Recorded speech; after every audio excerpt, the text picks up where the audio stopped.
ಬೆಳಗಾವಿ ತಾಲೂಕಿನ ಬಡಾಲ್ ಅಂಕಲಗಿ ಗ್ರಾಮದಲ್ಲಿ ಪ್ರಧಾನಿ ಮಂತ್ರಿ ಯೋಜನೆ ಅಡಿಯಲ್ಲಿ 600 ಎಕರೆ ಭೂಮಿಯನ್ನು ಗುರುತಿಸಲಾಗಿದೆ. ಈ ಯೋಜನೆ 2021ರಲ್ಲಿ ಆರಂಭವಾಗಿದೆ. ಜಾಗ ನೀಡಿರುವ ಬಗ್ಗೆ ನನಗೆ ಮಾಹಿತಿ ಇರಲಿಲ್ಲ ಎಂದು ಮಹಿಳಾ ಮತ್ತು ಮಕ್ಕಳ ಕಲ್ಯಾಣ ಇಲಾಖೆಯ ಸಚಿವೆ ಲಕ್ಷ್ಮೀ ಹೆಬ್ಬಾಳ್ಕರ್ ಹೇಳಿದರು.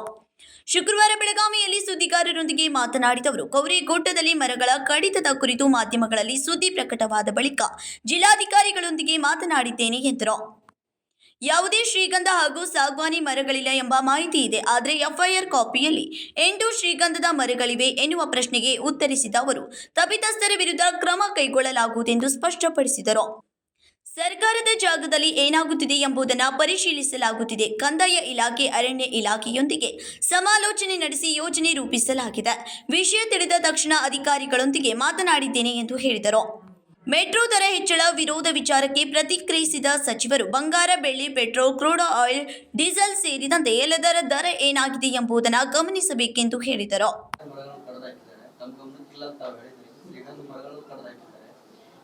ಯಾರು ಗಮನಕ್ಕಿಲ್ಲ ಅಂದ್ರೆ ಅವ್ರು ಹೆಂಗ್ ಕಡಿದ್ರು? ಅನುಮತಿನೂ ತಗೊಂಡಿಲ್ಲ. ಅರಣ್ಯ ಇಲಾಖೆಯವ್ರದ್ದು ಅನುಮತಿನೂ ಇಲ್ಲ, ಅಲ್ಲಿ ಇದ್ದವ್ರಿಗೂ ಯಾರಿಗೂ ಗೊತ್ತಿಲ್ಲ ಅಂದ್ಮೇಲೆ ಈ ರೀತಿ ಕೆಲಸ ಹೆಂಗೆ? ಡೆವಲಪ್ಮೆಂಟ್ ಹೆಂಗೆ? ನೋಡಿ, ಮೊದಲನೇದಾಗಿ ಹೇಳಲಿಕ್ಕೆ ಬಯಸ್ತೇನೆ, ಇದು ಪ್ರಧಾನಮಂತ್ರಿ ಕುಸುಮ್ ಯೋಜನೆಯಲ್ಲಿ ಸೋಲಾರ್ ಇದನ್ನು ಮಾಡಲಿಕ್ಕೆ ನಮ್ಮ ಜಿಲ್ಲೆಯಿಂದ ಸುಮಾರು 600 ಎಕರೆಯನ್ನು ಸರ್ಕಾರಿ ಜಮೀನು ಇರ್ಬೋದು ಅಥವಾ ಪ್ರೈವೇಟ್ ಜಮೀನನ್ನು 600 ಎಕರೆ ಜಮೀನನ್ನು ಗುರುತಿಸಿದ್ದಾರೆ. ಯಾಕಂತಂದರೆ ಸೋಲಾರ್ ಪ್ಲಾಂಟು 2021ಕ್ಕೇನೋ ಇದು ಸ್ಕೀಮ್ ಬಂದಿತ್ತಂತೆ. ನಾನು ಅದರ ಬಗ್ಗೆ ಸಂಪೂರ್ಣ ಮಾಹಿತಿಯನ್ನು ತೆಗೆದುಕೊಂಡಾಗ 24ನೇ ಇಸ್ವಿನಲ್ಲಿ ಇದನ್ನು ಗೌರ್ಮೆಂಟ್ ಗ್ರ್ಯಾಂಟ್ ಆಗಿ ಇದು ಪ್ರಧಾನಮಂತ್ರಿ ಕುಸುಮ್ ಯೋಜನೆಗೆ ಕೊಟ್ಟಿದ್ದಾರೆ ಅಂತ ಹೇಳಿ ನನ್ನ ಗಮನಕ್ಕೆ ಬಂತು. ಆದರೆ ಕೊಟ್ಟಿರೋದೂ ನನಗೆ ಗೊತ್ತಿರಲಿಲ್ಲ. ಆಮೇಲೆ ಮೊನ್ನೆ ಏಕಾಏಕಿ ತಮ್ಮ ಮಾಧ್ಯಮದಲ್ಲಿ, ನಾವೆಲ್ಲ ಅಧಿವೇಶನದಲ್ಲಿ ಬ್ಯುಸಿ ಆಗಿರೋಂಥ ಸಂದರ್ಭದಲ್ಲಿ ಮಾಧ್ಯಮದಲ್ಲಿ ಈ ಸುದ್ದಿ ಬಂದಾಗ ಅಲ್ಲಿ ನನ್ನ ಗಮನಕ್ಕೆ ಕೆಲವು ಸಹೋದರರು ತಗೊಂಡು ಬಂದಾಗ ನಾನು ಮಾನ್ಯ ಜಿಲ್ಲಾ ಅಧಿಕಾರಿಗಳು ಕೇಳಿದಾಗ ಇದು ನನ್ನ ಗಮನಕ್ಕೆ ಬಂತು. ಮತ್ತು ಅವ್ರನ್ನ ಕುಲಂಕುಷವಾಗಿ ವಿಚಾರ ಮಾಡಿದಾಗ ಅದರಲ್ಲಿ ಯಾವುದೇ ಶ್ರೀಗಂಧ ಆಗಲಿ ಅಥವಾ ಸಾಗವಾನಿ ಗಿಡಗಳಿಲ್ಲ ಅಂತ ಅವ್ರು ಹೇಳಿದರು. ಮತ್ತು ತಪ್ಪಿತಸ್ಥರ ಮೇಲೆ ಇಮಿಡಿಯೇಟಾಗಿ ಕ್ರಮ ತೊಗೊಳ್ತೀವಿ ಅಂತ ಹೇಳಿದ್ರು. ಆ ರೀತಿ ಒಬ್ಬರ ಮೇಲೆ FIR ಕೂಡ ನಾವು ಮಾಡಿಸಿದ್ವಿ. ಮೇಡಮ್, FIR ನ ಕಾಪಿಯಲ್ಲಿ ಅವರು ಬರೆದರೆ 8 ಶ್ರೀಗಂಧದ ಮರಗಳು, ಸಣ್ಣ ಪುಟ್ಟ ಕುರುಚಲು ಸಸ್ಯಗಳು ಸೇರಿ 8 ಎಕರೆಯಲ್ಲಿ ಹಾಳು ಮಾಡಿದ್ದಾರೆ ಅಂತ ಅರಣ್ಯ ಇಲಾಖೆ ಇದರಲ್ಲೇ ಬರೆದುಬಿಟ್ಟಿದ್ದಾರೆ. ಮತ್ತೆ 34 ಕೆಜಿ ಹಸಿ ಶ್ರೀಗಂಧ ಜಪ್ತಿಪಡಿಸಿಕೊಂಡಿದ್ದೇವೆ ಅಂತ ಹೇಳಿ ನೋಡಿ, ತಪ್ಪಿತಸ್ಥರ ವಿರುದ್ಧ ಕಾನೂನು ರೀತಿಯಾಗಿ ಏನು ಕ್ರಮ ಆಗಬೇಕು ಅದು ಖಂಡಿತ ಆಗುತ್ತೆ. ಫಾರೆಸ್ಟ್ ಇಲಾಖೆಯವರು ಏನ್ ಮಾಡ್ತಾರೆ? ಯಾಕಂದ್ರೆ ಒಂದು ಗಿಡ ಕಡಿದ್ರೆ ಒಂದು ಕೇಸ್ ಹಾಕಂತಾರೆ. ಇಲಾಖೆಯವರು ಏನ್ ಮಾಡ್ತಾ ಇದ್ರು? ನೀವು ಇದನ್ನ ಮೊದಲು ಅರ್ಥ ಮಾಡ್ಕೊಳ್ಬೇಕು. ಇದು ಯಾರಾದರೂ ಖಾಸಗಿಯವ್ರಿಗೆ ಜಮೀನು ಕೊಟ್ಟಿದ್ದೀವ?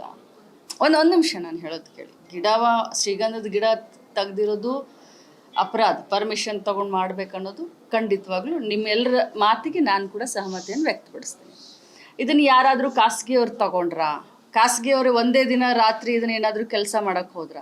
ಸರ್ಕಾರದ ಜಾಗ, ಸರ್ಕಾರದ ಯೋಜನೆಗೆ ಸರ್ಕಾರದ ಅನುಮತಿ, ರೆವಿನ್ಯೂ ಡಿಪಾರ್ಟ್ಮೆಂಟ್ ಅದನ್ನು ಫಾರೆಸ್ಟದನ್ನು ರೆವಿನ್ಯೂ ಡಿಪಾರ್ಟ್ಮೆಂಟ್ ಅಂಡರ್ಟೇಕಿಂಗ್ ಮಾಡಿಕೊಂಡಿದೆ. ಫಸ್ಟ್ ಇದನ್ನು ಮೊದಲು ಕ್ಲಾರಿಟಿ ಕೊಡಿ ಜನರಿಗೆ.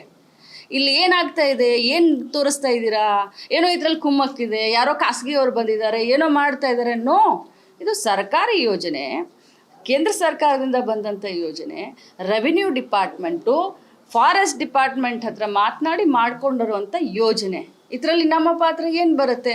ಎಸ್, ಅಫ್ಕೋರ್ಸ್ ನಾನು ಆ ಭಾಗದ ಶಾಸಕಿ, ನನ್ನ ಗಮನಕ್ಕೆ ಅವ್ರು ತರಬೇಕಾಗಿತ್ತು. ನನ್ನ ಗಮನಕ್ಕೆ ಅವ್ರು ತಂದಿಲ್ಲ. ನನಗೆ ಗೊತ್ತಾದ ತಕ್ಷಣ ನಾನು ಅದನ್ನ ಕೆಲಸವನ್ನು ಸ್ಟಾಪ್ ಮಾಡಿಸಿದ್ದೀನಿ. ಡೆವಲಪ್ಮೆಂಟ್ಗೆ ಕಾಡ ಬೇಕಿತ್ತು ಅಂತ ಹೇಳಿ ಜನ ಪ್ರಶ್ನೆ ಮಾಡ್ತಿದ್ದಾರೆ. ಈಗ ಇವತ್ತು ಪ್ರತಿಭಟನೆ ಕೂಡ ಮಾಡ್ತಿದ್ದಾರೆ. ನೋಡೋಣ, ಮಾತಾಡ್ತೀನಿ. ಬೇರೆ ಗೈರಾನ್ ಜಮೀನು ಐತಿ, ಮಾತಾಡ್ತೀನಿ. ಮೇಡಮ್, ಈಗ ಇನ್ನೊಂದು ಮೆಟ್ರೋ ದರ ಕೂಡ ಹೆಚ್ಚಳ ಮಾಡಿದ್ದಾರೆ. ಅದಕ್ಕೆ ವಿರೋಧ ಕೂಡ ಆಗ್ತಿದೆ. ಯಾವ್ಯಾವ ದರ ಹೆಚ್ಚಳ ಆಗಿದ್ದಾವೆ ಹೇಳ? ಡಾಲರ್ಸ್ ದರ ಏನಾಗಿದೆ ಹೇಳ ನಿಮಗೆ? ಬಂಗಾರದ ದರ ಏನಾಗಿದೆ? ಬೆಳ್ಳಿ ದರ ಏನಾಗಿದೆ? ಪೆಟ್ರೋಲ್ ಏನಾಗಿದೆ? ಡೀಸೆಲ್ ಏನಾಗಿದೆ? ಗ್ಯಾಸ್ ಏನಾಗಿದೆ? ಕಾಳುಕಡಿ ದರ ಏನಾಗಿದೆ? ಎಣ್ಣೆ ದರ ಏನಾಗಿದೆ? ಕ್ರೂಡ್ ಆಯಿಲ್ ದರ ಎಷ್ಟಿತ್ತು, ಎಷ್ಟಾಗಿದೆ? ಕೇಳಿ ಬೇರೆ ಪ್ರಶ್ನೆ. Vinod Kulkar, KMM Kannada news, Belagavi.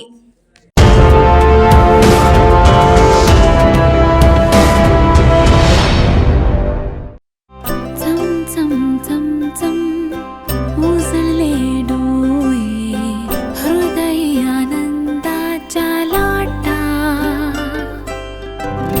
शुभ क्षण आले क्षण प्रेमळ है रेशमात गुंफून सोनेरी BS Channabasappa and Sons, The Textile Mall, Tilakwadi, Belagavi.